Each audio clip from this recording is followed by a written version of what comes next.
Hello, everyone, and welcome to the Indiana Nomad Podcast, sponsored by DataShapes, the experts in all things signal and waveform AI. I am your host, Logan Selby. This podcast will introduce various experts from different industries from around the globe to give their thoughts on technology and how it has affected them personally and professionally. We will spend time understanding how innovation is changing their industry and where each guest sees the evolution going in their respective field. I hope you enjoy, and feel free to follow us on Instagram, Twitter, or our YouTube channel at Indiana Nomad. All right. Hello, everybody. Thank you for joining the Indiana Nomad Podcast. We have a new setup today, so we're recording video. So this is the first time we've ever recorded video for the podcast. So we're excited. We have our new virtual studio set up, and so we're happy to welcome our first guest on the video podcast, Omid Jaafari. Omid currently serves as the Director of Solutions Engineering for DataShapes. Omid is a US Army veteran who spent 8+ years in the aviation community. Upon leaving the US Army, Omid worked for various technology companies focused on edge computing. Omid graduated from the NGA accelerator program, which brought him into the space community and has focused his interest on increasing the viability for edge computing in space. So welcome, Omid. Thanks for joining us today on the Indiana Nomad Podcast. We're excited. You're our guinea pig on the first video podcast, so we're happy to have you. No, I'm very excited to be here and to speak with you, Logan, and kind of educate our listeners out there a little bit more on the space world.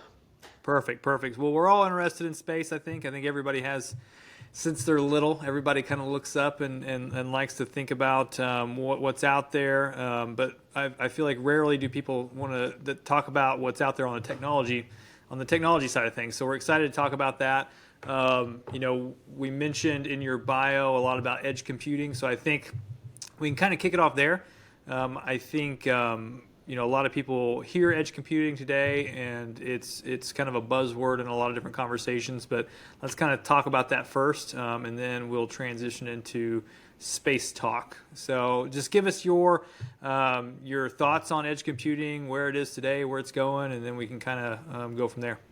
Yeah, absolutely. So I basically got my start in the Army working on the Apache helicopter. So if you know the Apache, it's always mentioned as a flying computer. It's just always doing all these various computational workloads on there, and that's where I really found my interest and saw the need for really edge processing, because you want to be able to do everything at the sensor source so you can make those critical decisions in a timely manner. And so I went from working on Apaches to eventually then crewing on Blackhawks. When you're trying to identify objects of interest while in flight, it can become very hard to do, especially when you have someone up front telling you, hey, look at this object at this, distance. It's kind of hard to grab where that object is. So it takes a time. And so I see technology really advancing the battlefield. Eventually flight crew members, soldiers, everyone is going to be wearing those, like you saw the new Apple VR headsets, everything's going to be augmented. It's kind of going to be a mixture of the Google glasses with the Apples, and it's just going to make things more efficient. You're going to be able to identify things quicker, be able to see data that you may have to look down or do calculations on. Everything's going to be processed, and that information is going to be readily available. And so I wanted to try to progress that industry and keep advancing what we currently have into what it could be. Cool. So yeah, I know. I've seen some of the new headsets that are out there, and it may be more on the aviation side for the Air Force and stuff. But I know a lot of pilots today have heads-up displays, I guess is what they are. So they're showing them a little bit of information about what's happening either with the aircraft or maybe outside the aircraft. But I highly doubt that they're as advanced as some of the stuff that we hope one day will be available in front of your face. Yes, what we can at least talk about today. Yeah, exactly.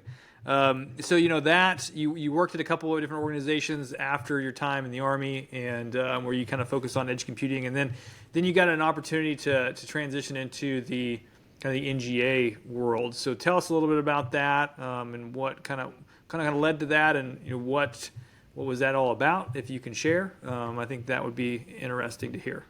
Yeah, absolutely. So the NGA Accelerator program was set up by a company called Capital Innovators, working with the NGA themselves to be able to bring in commercial off-the-shelf technology into the NGA's hands so that their workflows could be, increased or, simplified. So that was a great opportunity for me to go work with the intelligence community, work with different departments, understand their mission, their workflows, and kind of how data is transmitted or captured today and processed. So that was really an eye-opening experiment. I got to learn a lot, speak with a lot of industry experts, other space companies as well. So I started to really understand what the need for space in order to be more autonomous. The key is to be able to do the edge processing in orbit. So, right now when we think about edge, we're thinking, on ground, on the ship, on a vehicle.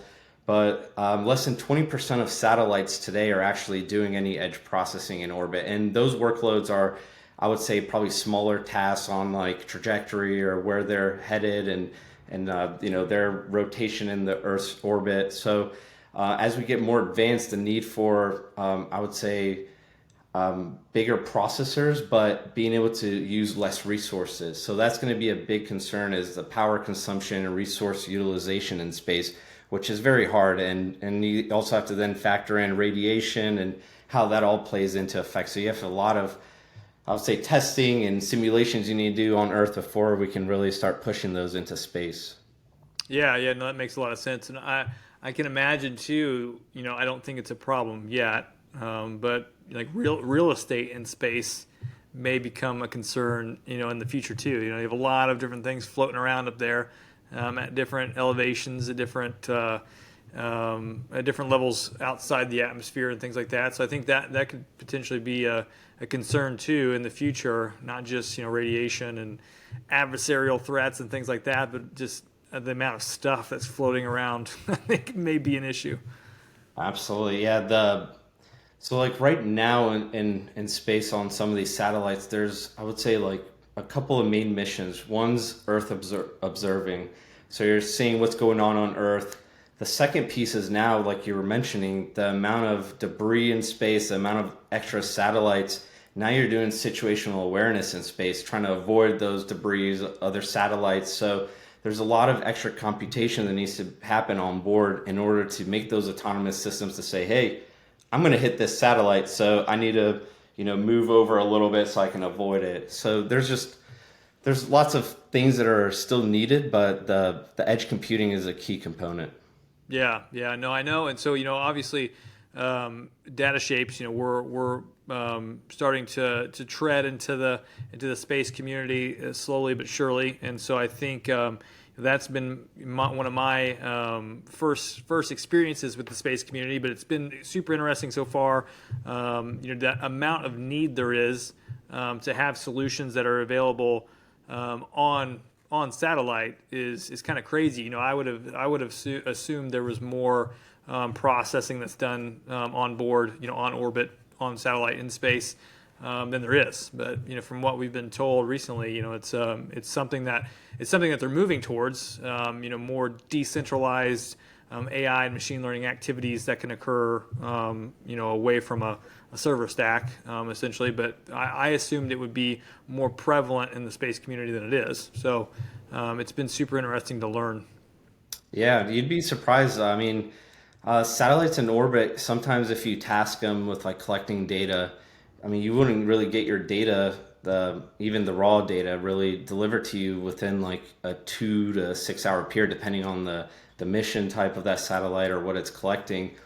But then when it does connect with the ground station, so there's always a ground station reliability and need, because you have to make that secure connection, and then you have to just pummel all that raw data back down. And then your window time is usually between 5 minutes to 15 minutes.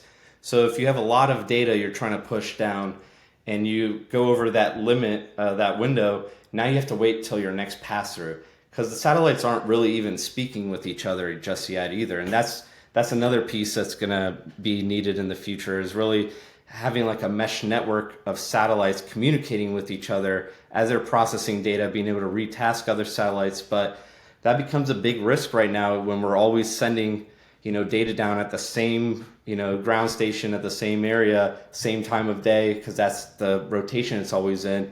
that produces a lot of risk. And that's where I see basically DataShapes coming in and playing a very key role.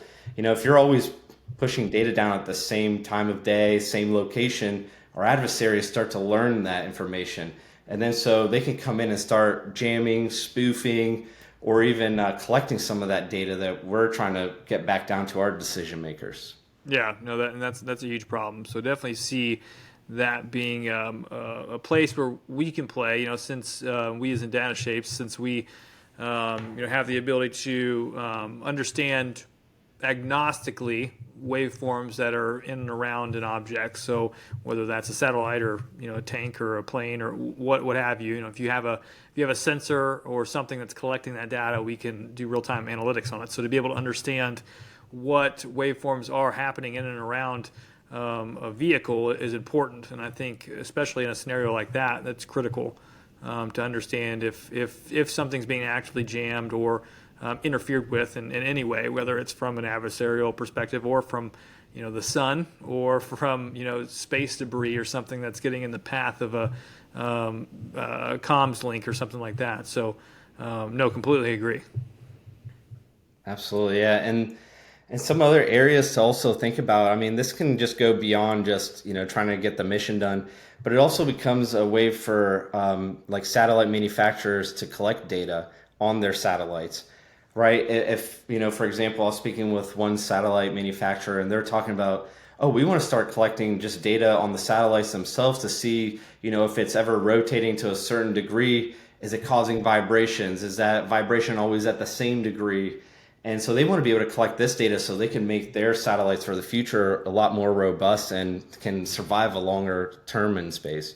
Oh, absolutely, yeah. Because I can imagine. Well, not only is it costly to get the vehicle up in space, but then once it's there, you only have a limited amount of fuel or capabilities to move the satellite. I'm assuming to retask it. So if you have to constantly adjust because there's some type of anomalous jitter or something in the satellite, that's going to reduce the life expectancy. So yeah, I think that's another huge area of concern and one where we could definitely assist. Absolutely. Well, anything else? What do you have any other thoughts as far as you mentioned essentially satellites that are in a layer monitoring Earth, and then satellites monitoring other things on orbit, maybe situational awareness on orbit itself. Are you aware, or do you know of any other use cases that maybe you're monitoring things outside of orbit, so maybe away from Earth? I know there's been a couple like DARPA programs in the past that I want to say one was called like Space Watch or something like that, that's watching more of, I guess, like your security perimeter, looking out versus looking in. Is there anything there that could be potentially beneficial in the future for like from an edge computing perspective? Yeah, absolutely. I mean, when you have other objects or other signals interfering, right, you want to be able to detect it, know what it is. And then from there, so all that computation is being done on the satellite, right? It makes the satellites a little bit more autonomous, right? Because they're able to see, hey, there's a potential threat, there's maybe a debris in my way. Oh, maybe there's another interference here, but I need to get this data down. So you need to be able to do all that computation on board and then allow the flight computer to readjust that satellite or to maneuver it around. So that's how we start getting more autonomous. And then we're not relying on the satellite just sending data down, being like, hey, I was, potentially going to hit something. And then you're looking back up and being like, oh, it must have hit it by now. Because, it takes a little bit of time to get that data to make the decision. But allowing the satellites to make those decisions on their own really alleviates the human from having to intervene too much. You're only getting down the critical information that you need. The satellite could just say, hey, I maneuvered to this location because there was a potential object in my way. Now you're aware, but you know that satellite's also safe.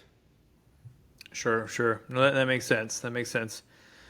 Well, thanks for joining us today. I feel like we got a lot of good information on edge computing and how edge computing is going to affect the space community. I know I read an article recently, and I think you mentioned earlier that currently the percentage is extremely low of that processing, like we mentioned, that's happening on board. So the next 10 years, we're going to see an exponential increase of that computing power starting to exist on board these satellites. So it's an exciting time to be kind of working in that space and trying to find solutions to assist with challenges that they're having in that space.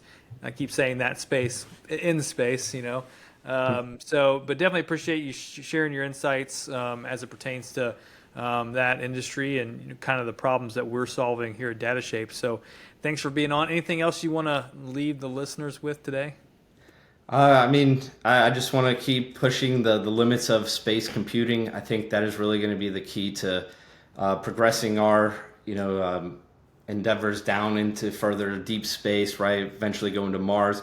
You're going to have a way to transmit data. You're going to have ways to process data. You can't always rely on getting everything down to Earth because there's always, roadway blocks that, can intervene. But I think if we just keep pushing, working together in this industry with everybody, putting great minds together, we can make great advancements and keep pushing the limits. Perfect. Well, thanks again, and thanks everybody for listening, and we'll see you next time. Take care.